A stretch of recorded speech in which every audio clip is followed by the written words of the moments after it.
एखादी कोणती वस्तू बनवायची आहे. मग ही वस्तू बनवण्यासाठी काय केलं जातं, हा जो मध्ये फायबर दिलेले फायबरचा धागा आहे, तो फायबरचा धागा त्याच्यामध्ये बसवला जातो हा असा. आणि ते पाठीमागे या मशीनच्या पाठीमागे एक लक्षात घ्या, त्या ठिकाणी हा ड्रायव्हरचा दिलेला आहे कप्पा ना.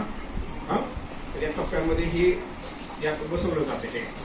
आणि नंतर तो धागा हा लक्षात हा असा बसवल्यानंतर हा धागा याच्यातून घेऊन वरून सोडला जातो. आणि नंतर ही मशीन काय होते, फिरते. आणि त्या पद्धतीने या बेसवरती ती वस्तू, कल्पना केलेली वस्तू काय करता येऊ शकते, आपल्याला बनवता येऊ शकते. लक्षात आलं कसं बनवतात, याला काय म्हणायचं, 3D प्रिंटर्स म्हणायचं. काय आहे 3D प्रिंटर्स. आता याच्यात AI ची कल्पना वेगळी आहे.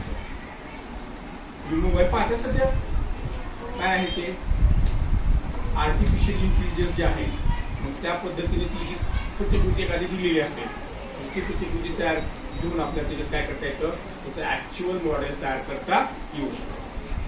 कशात येतं, तर हे काय आहे 3D प्रिंटर्स आहे. काय आहे हा लिहिले 3D प्रिंटर्स लिहिले का, काय आहे ते शब्द, काय स्पेलिंग काय लिहिलंय, हा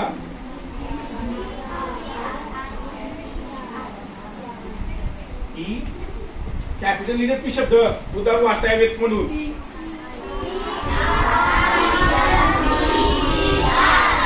म्हणजे काय प्रिंटर म्हणजे काय असतं, आपण प्रिंट काढतो ना, म्हणजे काय करतो, जशास तशी काय करता येते, वस्तू तयार करता येते. कशाच्या माध्यमातून, या 3D प्रिंटरच्या माध्यमातून. लक्षात राहील आता.